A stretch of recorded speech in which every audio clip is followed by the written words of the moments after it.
എന്തു തന്നെ പ്രതിസന്ധികൾ വന്നാലും ഈ ആത്മീയ ആനന്ദം അനുഭവിച്ച വ്യക്തിക്ക് വേറെ മറ്റുള്ള ആനന്ദത്തെക്കാൾ ഏറ്റവും വലുത് ഈശ്വരീയമായ അവനവൻ്റെ ഉള്ളിൽ നിറഞ്ഞിരിക്കുന്ന ആ ചൈതന്യത്തിൽ നിന്നുള്ള ആനന്ദമാണ്. ഇപ്പോൾ അവിടെ ഒരു 100 പേർക്ക് ഒരാൾ ഒരു ക്ലാസ് എടുത്തു, എത്ര പേരത് ഉൾക്കൊള്ളും?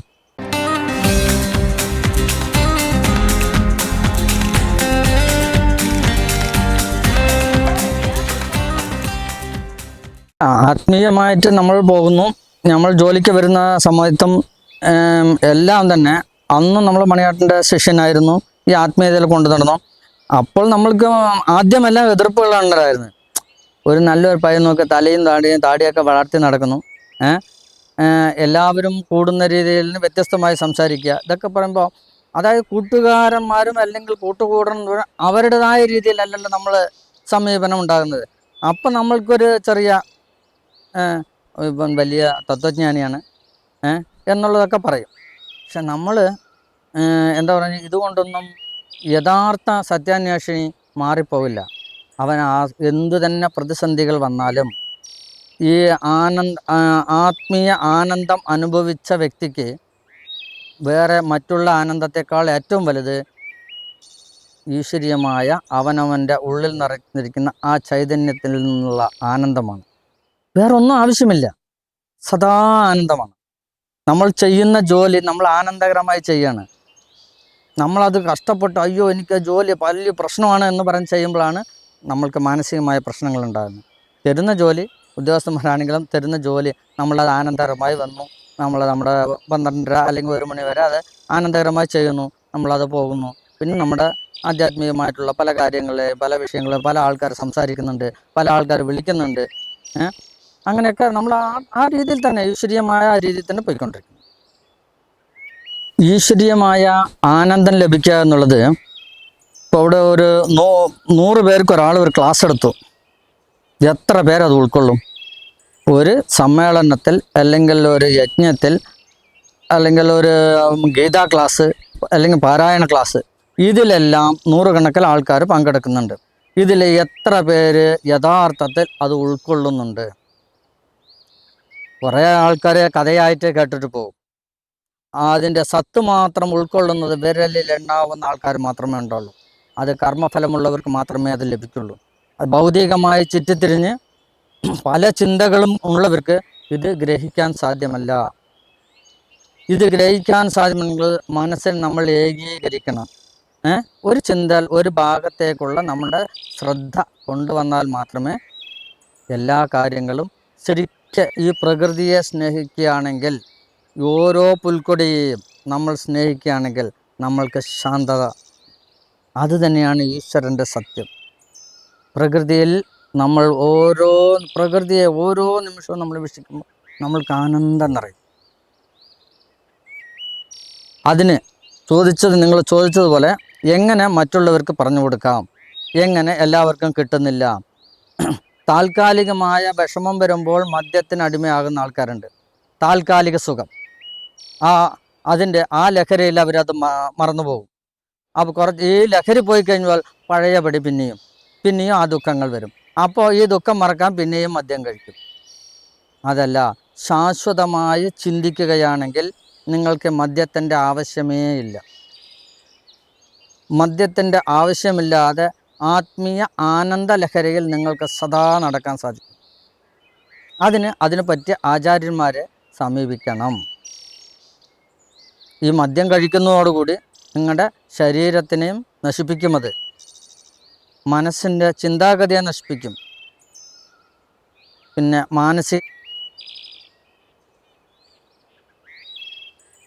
എല്ലാ എല്ലാ അവയവങ്ങളും നശിക്കും. ഈ അവയവങ്ങൾ നശിക്കുമ്പോൾ പല അസുഖങ്ങളുണ്ടാകും. സമ്പാദിച്ചതെല്ലാം ഹോസ്പിറ്റലിൽ കൊടുക്കണം, അത് വേറെ ദുഃഖം. അപ്പോൾ അതിൽ നിന്നും ഒരു മുക്തിയല്ലേ നല്ലത്. നമ്മുടെ ചിറ്റൂർ അമ്പാട്ടുപാളയം നടുക്കളത്താണ് നമ്മുടെ പൂർവികമായ വീട്. അച്ഛൻ, അമ്മ, മൂത്ത മകനായ ഞാൻ, എനിക്ക് താഴെ 2 അനിയന്മാർ, 2 അനിയത്തി. അങ്ങനെ ഞങ്ങൾ 5 മക്കളും അച്ഛനമ്മയും, അതാണ് കുടുംബം. എല്ലാവരും ഇന്നും ഉണ്ട്. അച്ഛന് 86 വയസ്സായി, അമ്മയ്ക്ക് അതുപോലെ 76 വയസ്സ്, 77 വയസ്സായി. പിന്നെ അതിൻ്റെ താഴെ ഒരു അനിയത്തിയുണ്ട്. അവർ കോപ്പറേറ്റീവ് ഹോസ്പിറ്റലിൽ ഹെഡ് നേഴ്സാണ്. അതിന് താഴെയുള്ള ഒരു അനിയത്തിയുണ്ട്. അവൻ കോപ്പറേറ്റീവ് ഹോസ്പിറ്റലിൽ സ്കാനിങ് ഡിപ്പാർട്ട്മെൻറ്റിൽ വർക്ക് ചെയ്യണം. അതിൻ്റെ താഴെ ഒരു അനിയനാണ്, അവൻ ഇലക്ട്രീഷ്യനാണ്, ഇവിടെ ഹൈമാസ് ലൈറ്റിനെല്ലാം വർക്ക് ചെയ്യണം. അതിൻ്റെ താഴെയുള്ള ഒരു അനിയൻ, അവനും ഇപ്പോൾ ബാംഗ്ലൂരും മറ്റുള്ളവരുമായിട്ട് IT മേഖലയിലാണ് വർക്ക് ചെയ്തുകൊണ്ടിരിക്കുന്നത്. ഐഡിയയിലും വർക്ക് ചെയ്തിരുന്നു, ഇപ്പോൾ മൈജിയിൽ എന്തോ വർക്ക് ചെയ്യുന്നു. അങ്ങനെ ഇങ്ങനെയാണ് ഞങ്ങളുടെ 5 മക്കളും അച്ഛനും അമ്മയും. ഇവിടെ തന്നെയാണ് ഞങ്ങളുടെ ജനനവും പഠിത്തവും എല്ലാം ഈ ചിറ്റൂർ തന്നെയാണ്.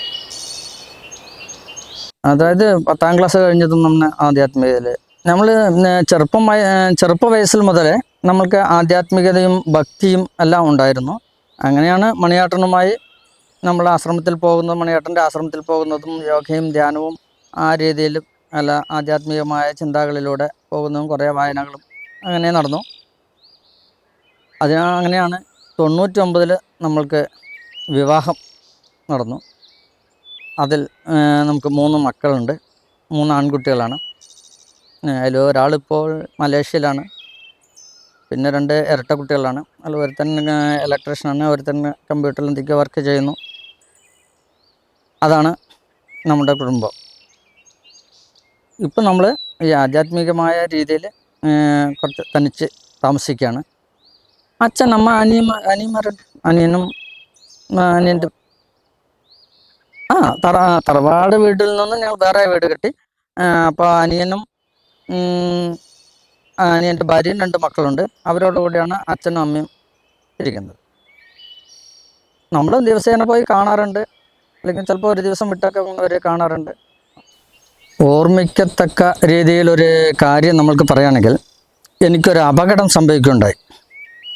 അതായത് അപ്പോൾ നമ്മൾ ഈ പ്രാണവിദ്യയും യോഗാഭ്യാസം എല്ലാം ചെയ്തുകൊണ്ടിരിക്കുന്ന സമയത്താണ് നമ്മൾ ഈ വിഷുവിന് തലേ ദിവസമായിട്ട് ഒരു മരത്തിൽ നമ്മൾ കൊന്നപ്പൂ വലിക്കുമല്ലോ, രാത്രി സമയങ്ങളിൽ കൊന്നപ്പൂ വലിക്കാനായിട്ട് കൂട്ടുകാരന്മാരുമായി പോയി മരത്തിൽ കയറി. അപ്പോൾ മരത്തിൽ കയറി മരത്തിൻ്റെ അതിലൊരു തരം പൊടിയാണ് ഈ കൊന്ന മരത്തിൽ. അത് നമ്മൾ സ്ലിപ്പായി അതിൽ നിന്ന് താഴെ വീണു, ഏറ്റവും നല്ല ആഴമുള്ള ഭാഗത്തേക്ക് വീണതും നമ്മുടെ ശ്വാസം അവിടെ നിലച്ചു. ശ്വാസം എടുക്കാനും പറ്റുന്നില്ല, വിടാനും പറ്റുന്നില്ല, സംസാരിക്കാനും പറ്റുന്നില്ല.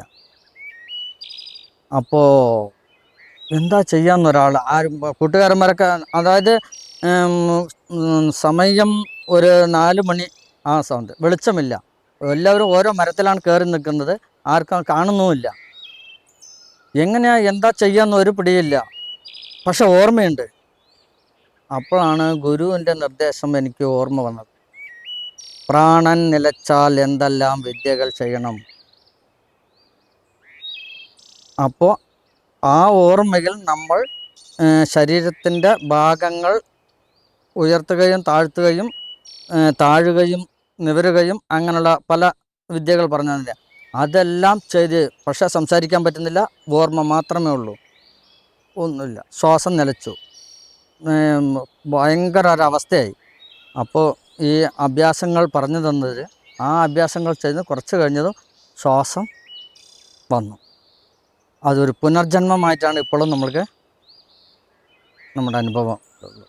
അപ്പോൾ ചെയ്ത വിദ്യ നമ്മളെ രക്ഷിച്ചു എന്നുള്ളത് എനിക്കതിൽ ചിലപ്പോൾ അതൊരു നമുക്ക് നിമിത്തമായിരിക്കാം, അല്ലെങ്കിൽ അതൊരു തിരിച്ചറിവായിരിക്കാം. ഇങ്ങനെ ചെയ്താൽ ഇങ്ങനെയൊക്കെ സംഭവിക്കും എന്നുള്ളൊരു തിരിച്ചറിവിന് വേണ്ടിയും സംഭവിക്കാമല്ലോ.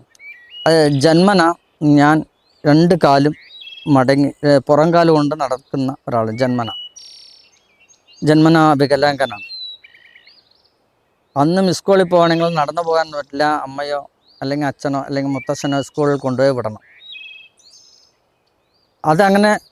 അങ്ങനെ പോകുമ്പോഴാണ് കുട്ടികൾ നമ്മളെ പരിഹസിക്കും. മറ്റുള്ള കുട്ടികൾ, ഇതാ നമുക്ക് മുടന്തൻ വന്നിരിക്കുന്നുണ്ടാ, അന്ന് നമ്മളെ ഞൊണ്ടിന്നും മുടന്തൻ എന്നൊക്കെ വിളിക്കുമ്പോൾ നമുക്ക് ഭയങ്കരമായ ഒരു സങ്കടമാണ്.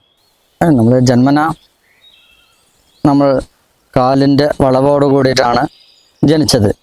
അതാണ് നമ്മൾക്ക് ആദ്യത്തെ കുട്ടിക്കാലത്തുള്ള ഒരു വിഷമം ഉണ്ടായിരുന്നത്. ആ വിഷമം നമ്മൾ അമ്മയോട് പങ്കിടും. അപ്പം അമ്മയും ആ വിഷമത്തിൽ പങ്കുചേർന്ന് അമ്മയും മോനും കരയും. അന്ന് അമ്മ ഈശ്വരനോട്, എൻ്റെ മോന് ഇങ്ങനെ ഒരു അവസ്ഥ കൊടുത്തത് കൊണ്ടല്ലേ ഞങ്ങൾക്ക് ദുഃഖം, എന്താ ഭഗവാനെ എൻ്റെ മകൻ്റെ കാലൊന്ന് ശരിയാക്കി തന്നൂടെ എന്നുള്ള പ്രാർത്ഥനയായിരുന്നു. അത് പിന്നീട് ഒരു സുപ്രഭാതത്തിൽ ഞങ്ങളിങ്ങനെ ഒരു സന്ധ്യാസമയത്ത് കരഞ്ഞുകൊണ്ട് ഇരിക്കുക, അമ്മയും മോനും കൂടി. അന്ന് 2ാം ക്ലാസ്സിൽ പഠിക്കുകയാണ്. കരഞ്ഞുകൊണ്ടിരിക്കുന്ന സമയത്താണ് അവിചാരിതമായിട്ട് വീട്ടിലേക്ക് ഒരു പ്രായമായ ഒരു മനുഷ്യൻ കടന്നു വന്നത്. അപ്പോൾ എന്തിനാ മക്കളെ നിങ്ങൾ കരയുന്നത് എന്ന് ചോദിച്ചു. അപ്പോൾ സ്വാമി, എൻ്റെ മകൻ ഇങ്ങനൊരവസ്ഥ, അവനെ കുട്ടികളെല്ലാം കളിയാക്കുന്നു, അവൻ്റെ സങ്കടം ഇവിടെ വന്ന് പറയും. അപ്പോൾ എനിക്കും ദുഃഖം, ഞാൻ ഈശ്വരനോടല്ലാതെ വേറെ ആരിനോടാ പറയുക എന്നതായിരുന്നു അമ്മയുടെ സങ്കടം. അപ്പം നിങ്ങൾ ഭയപ്പെടേണ്ട മക്കളെ, നിങ്ങൾ പ്രശ്നമൊന്നും വേണ്ട, നിങ്ങളൊരു കാര്യം ചെയ്യൂ, നിങ്ങൾ ശബരിമലയ്ക്ക് ഇപ്രാവശ്യം മക്കൾക്ക് കൈകൊണ്ട് ഒരു നെയ്ത്തേങ്ങ നിറച്ച് കൊടുത്തേക്കൂ. കുട്ടിയുടെ കാലെല്ലാം ശരിയായി നടക്കാനാകുമ്പോൾ 16 വയസ്സിൽ അവന് മല ചവിട്ടിക്കൂ എന്ന് അദ്ദേഹം, ആ ഒരു പ്രായമായ ആൾ, അത് ആരാണെന്ന് ഞാൻ കുട്ടിപ്രായത്തിലാണ് കണ്ടത്. ഒരു മിന്നായം പോലെ ഒരു രാത്രി വന്നിരുന്നു, ആരാണെന്നറിയില്ല. അത് അദ്ദേഹം പോവുകയും ചെയ്തു. ആ വർഷം തന്നെ വീട്ടുകാർ നമ്മുടെ കൈ കൊണ്ട് ഗുരുസ്വാമിയുടെ കയ്യിൽ ഒരു നെയ്ത്തേങ്ങ നിറച്ച് കൊടുത്തു വിട്ടു. അതിനുശേഷം നമ്മുടെ കാൽ തനിയെ നൂരാൻ തുടങ്ങി. വളവുകൾ നൂർന്ന് ഞാൻ വിരലുകൾ കൊണ്ട് നടന്നു. അത് കഴിഞ്ഞ് 2 കാലും എനിക്ക് ശരിയായി. ഒരു 3ാം ക്ലാസ് കഴിയുന്നതിന് മുമ്പ് എൻ്റെ കാലുകൾ സാധാരണഗതിയിലായി. ഇത് നമ്മുടെ ചുറ്റുപാടുള്ള ആൾക്കാർക്കെല്ലാം അതിശയമാണ്. എങ്ങനെ ഇത് സംഭവിച്ചു? നമുക്കും ഒരു അതിശയമാണ്. ഒരു ഹോസ്പിറ്റലിൽ പോവുകയോ ഓപ്പറേഷൻ ചെയ്യുകയോ ബാൻഡേജ് ചെയ്യുകയോ ഒന്നും ചെയ്തില്ല, തന്നെ നൂർന്നു. ഇത് അപൂർവം ചില ആൾക്കാർക്ക് മാത്രമേ അറിയുള്ളൂ. ഇതാദ്യമായിട്ടാണ് പറയുന്നത്. ഇത് നമ്മൾക്ക് ആ ഈശ്വരീയമായിട്ടുള്ള അനുഭവമാണ്. നമ്മൾ മനസ്സ് കലങ്ങി വിളിച്ചാൽ ആ ഈശ്വരൻ എന്നുള്ള ആ പ്രകൃതി സത്യം നമ്മൾക്ക് അനുഭവിക്കാൻ സാധിക്കും. അനുഭവമാണ് ഈശ്വരൻ. അത് നേരിട്ട് അനുഭവിച്ച ഒരു വ്യക്തിയും എൻ്റെ കുടുംബക്കാരുമാണ്. ഇതാണ് സത്യം. നമ്മൾക്ക് നമ്മുടേതായിട്ടുള്ള ആത്മസഹോദരങ്ങളോട് പറയാനുള്ളത് വേറൊന്നുമല്ല. ജീവിതം നമ്മൾക്ക് കുറച്ച് സമയമേ ഉള്ളൂ. ഒരു ജന്മം എന്ന് പറയുന്നത് ജനനവും മരണവും. ഈ ജനനത്തിൻ്റെയും മരണത്തിൻ്റെയും ഇടയിലെ കുറച്ച് സമയമാണ് നമ്മൾക്ക് ജീവിതം. ഈ ജീവിതത്തിൽ ദുഃഖമില്ലാതെ ദുരിതമില്ലാതെ നമ്മൾ ജീവിക്കാൻ നോക്കണം. സന്തോഷകരമായി ആനന്ദകരമായി ജീവിക്കണം. അതിനെന്താണ് വഴി?